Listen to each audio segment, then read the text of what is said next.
Assalamualaikum warahmatullahi wabarakatuh.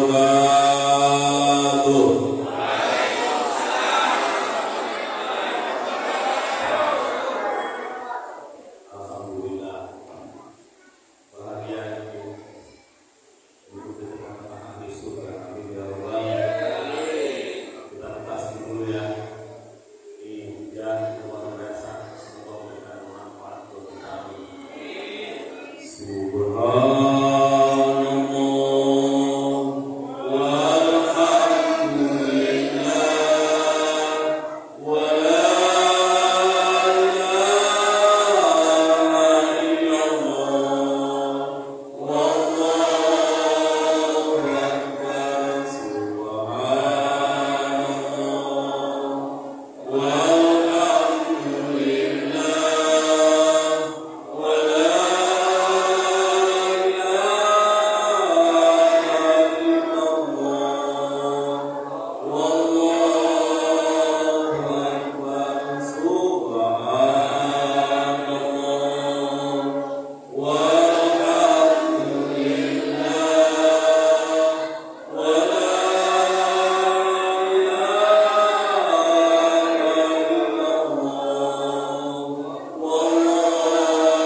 Haji semoga sehat panjang umur. Amin. Ya Rabbal Alamin. Dan yang saya hormati juga remaja nih, remaja Muhammad Azza Ainul Rafiq. Semoga subhanahu wa ta'ala anak yang soleh. Amin ya Rabbal. Jangan lupa pemerintah, Bapak Kepala Desa, Bapak Yusuf Maulana, Yusuf Desa Kurang Yosef. Nah, nggak boleh luar biasa. Itu masih kepada usaha. Bukan siapa-siapa, cuma pedagang ya. Mudah-mudahan amin.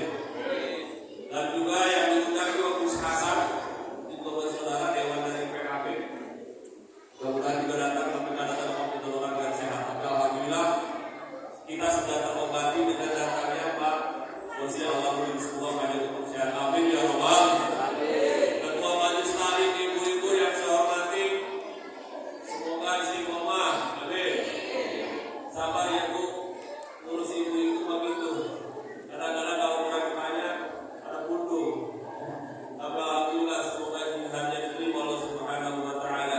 Para alim ulama, para asatidz, para haji, para calon haji yang saya hormati, alhamdulillah malam ini kita bertemu di tempat yang berbahagia ini dalam peringatan Isra wal Mi'raj di Masjid Baitul Salam, rumah keselamatan. Baitul di rumah, salam itu keselamatan. Insyaallah rumah ini akan membawa keselamatan dunia dan akhirat. Amin ya Rabbal.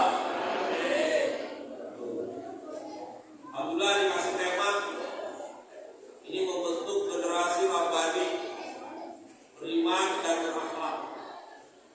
Pertanyaannya apa itu generasi rabbani? Generasi rabbani itu pernah terjadi pada zaman Rasulullah.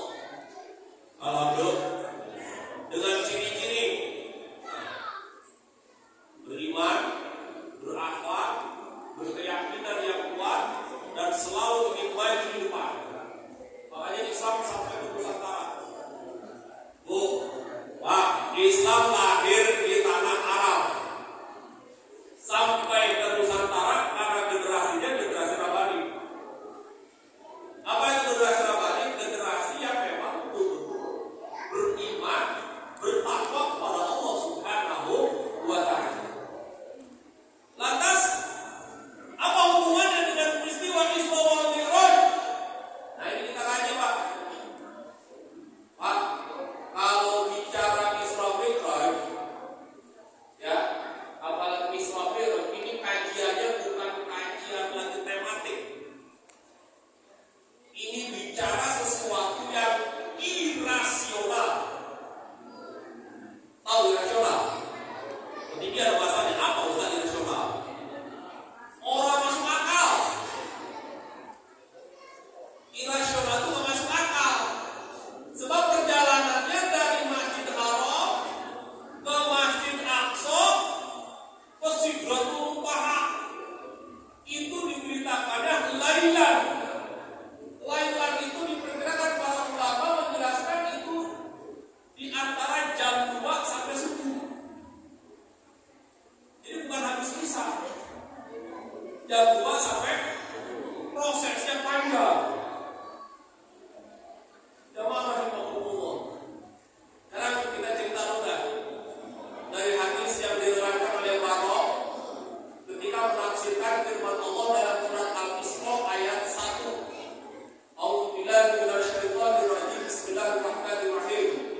Subhanalladzi asra bi 'abdihi lailan minal masjidil haram ilal masjidil aqsa alladzi barakna hawlahu linuriyahu min ayatina innahu huwas samiul basir.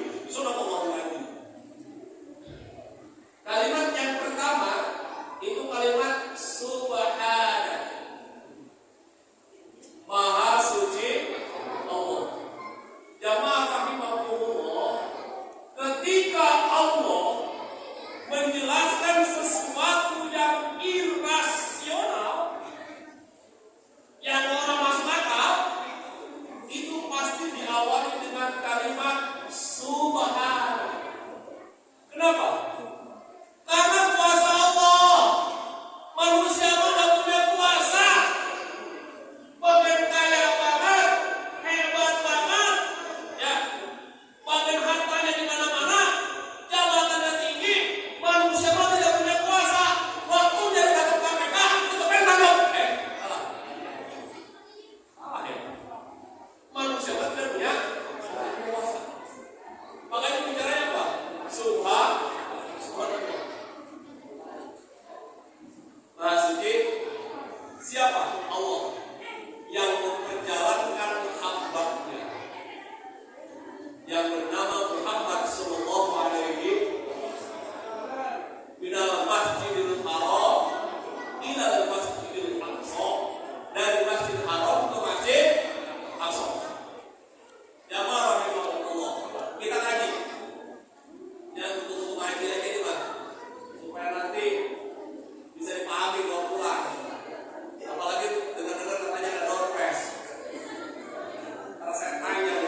kaki. Bukan di punggung, di kaki. Sekali tebas sayapnya, dan kecepatannya sejauh mata memandang. Tahu sejauh mata memandang? Bapak kalau siang melihat langit warnanya apa Pak? Biru, baru cerah. Kalau gendung coklat atau hitam, yang biru, langit yang biru itu Pak, itulah kejauhan mata Bapak memandang. Apakah itu langit? Bukan. Begitu Bapak naik pesawat terbang, wah ke atas, masih jauh Pak. Makanya kecepatan burung itu sejauh mata memandang. Baik lanjut. Dia aja. Akhirnya Jibril nyari ke surga. Enggak ke surga, nyari burung.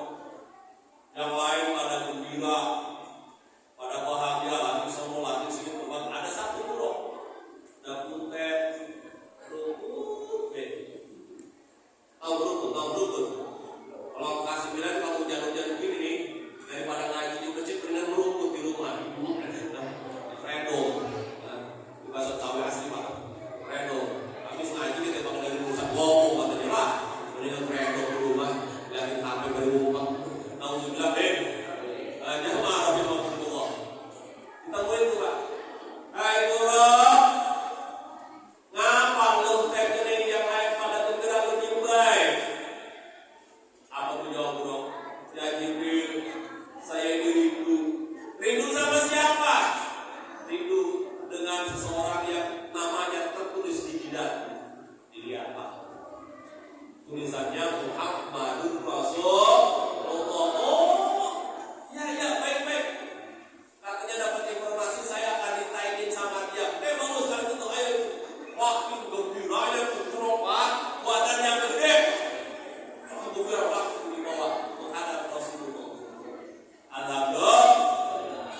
Kemana?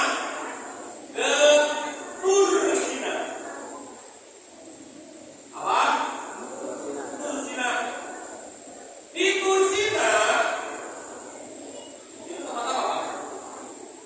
Tempat Nabi Musa alaihissalam mendapat waktu kitab Taurat. Maka dalam beberapa catatan di situ dapat rank teman-teman 10 kitab Tuhan. Kalau bahasa mereka. Dan juga di situ kaum Nabi Musa diazab oleh Allah karena menyembah patung anak sapi. Dan juga di situ, ya, di Bukit Tursina ini bukit yang dihormati oleh 3 agama besar: Islam, Kristen, Yahudi. Sangat menghormati Bukit Tursina. Tursina sampai-sampai diabadikan dalam Al-Quran. Wat-tin, wat-zaitun, wat-turi, sini. Bukit Tursina. Sholat pagi 2 rakaat. Berapa rakaat? Nah, dapat. Beres sholat? Kembali lagi. Cus. Mana? Ke Baitul-Lehem. Apa? Baitul-Lehem apa itu? Tempat lahirnya Nabi Isa al-Masih. Baitul-Lehem. Sholat lagi 2 rakaat. Habis sholat, langsung kembali lagi. Cus. Mana? Ke Baitul Maqdis yang disebut dengan Masjid Aqsa. Nyampe deh.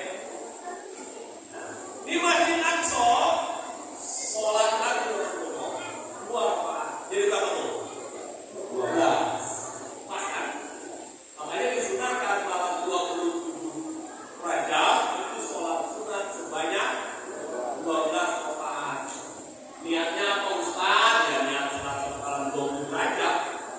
Bagi orang yang tidak senang sama Islam berat mah bid'ah. Mereka tuh apa dalilnya? Padahal Rasul yang melakukan. Jamaah rahimahullah baik. Di Masjid Aqsa Rasul sholat ternyata tidak sendiri, Pak. Dia menjadi imam daripada imam para nabi-nabi yang lain yang hadir. Apa jasadnya yang hadir? Jamaah rahimahullah, ini yang saya katakan, kita membahas sesuatu yang tidak normal. Yang hadir adalah bangsa Nuh. Dan Rasulullah adalah orang yang rahmatan lil alamin, di mana ruh dan jasadnya menyatu. Jasadnya bisa ketemu dengan bangsa jasad, ruhnya bisa bertemu dan komunikasi dengan bangsa Nuh. Saya bertanya sekarang bapak-bapak ibu-ibu, masih ada waktu 15 lagi. Bapak hidup sendiri apa berdua?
keluarkan ajan.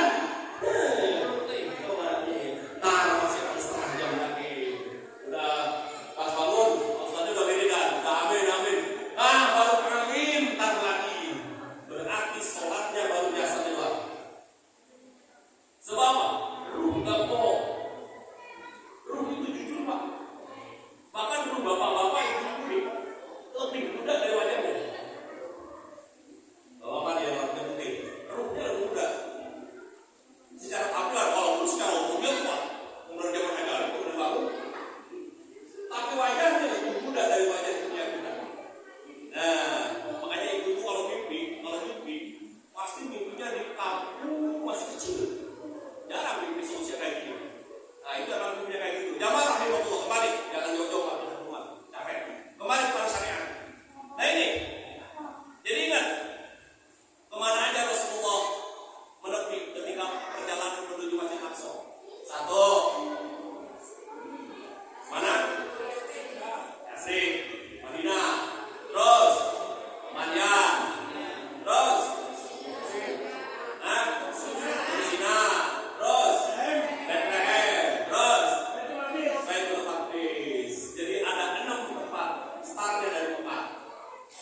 Ingat itu, begitu proses minal Masjidil Haram ilal Masjidil Aqsa. Begitu selesai sholat dimakmumi oleh para nabi-nabi dan ruh soleh, Rasulullah Shallallahu Alaihi Wasallam diperintahkan oleh malaikat Jibril untuk naik ke Buraq. Mau mana? Mau Mi'raj. Begitu mau naik, Pak, ceritanya buruk gede, Pak. Itu menginjak batu, Pak. Menginjak batu masih belum bisa, Pak. Belum bisa naik Buraq. Akhirnya apa? Ngambil ruh Syekh Abdul Qadir Jailani. 300 tahun berikutnya lahir Syekh Abdul Qadir Jailani. Di punduknya ada telapak kaki dengan tulisan Muhammadur Rasulullah. Setelah ditutup berikutnya, kembali cerita itu, jangan tadi dibaca Nabi saya panjang cara Nabi lain lagi kisahnya temanya betul Mi'raj. Kembali, begitu naik ke atas Buraq, Pak, ada batu yang pengen ikut. Kata Nabi, tunggu di sini. Lampai kanan, Pak. Naik kagak, turun kagak, Pak.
separuh bareng-bareng.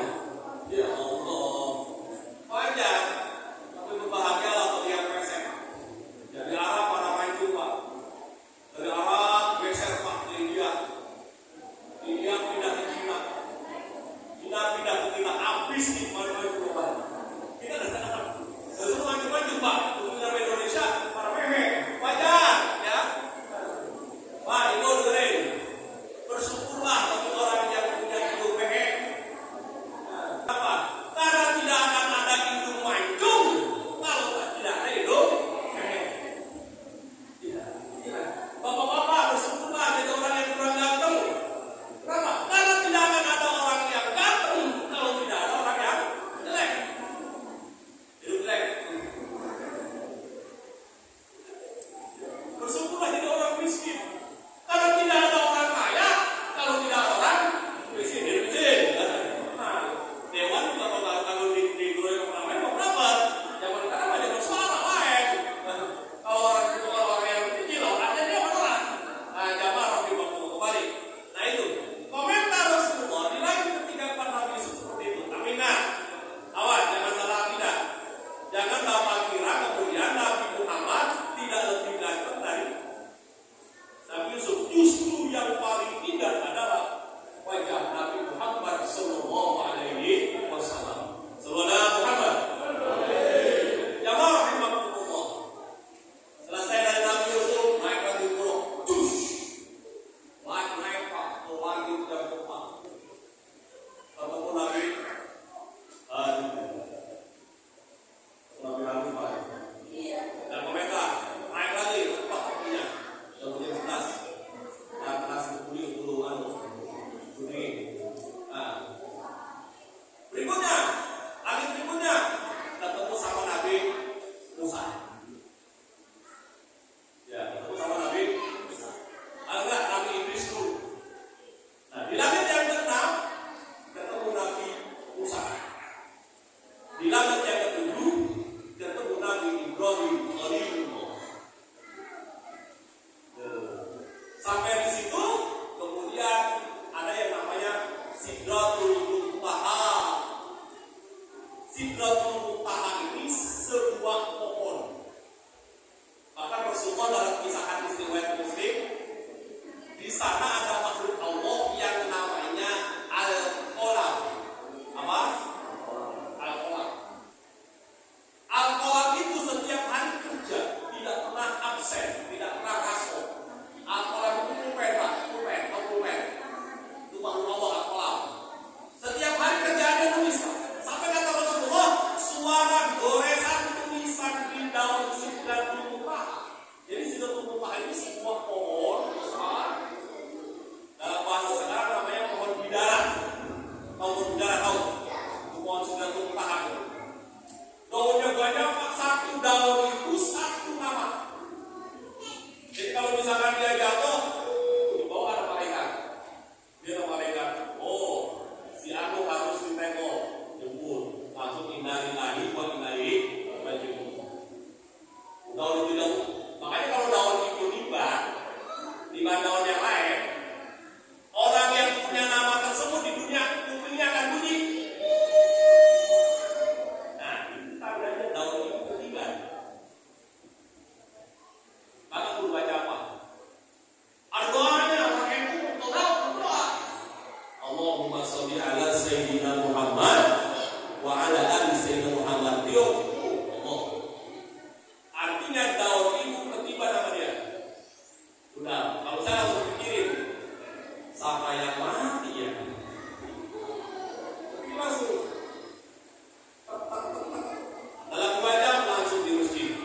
Innalillahi. Oh itu udah Pak. Tuh. Allahumma sholli ala Sayyidina Muhammad wa ala ali Sayyidina Muhammad.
anak kecil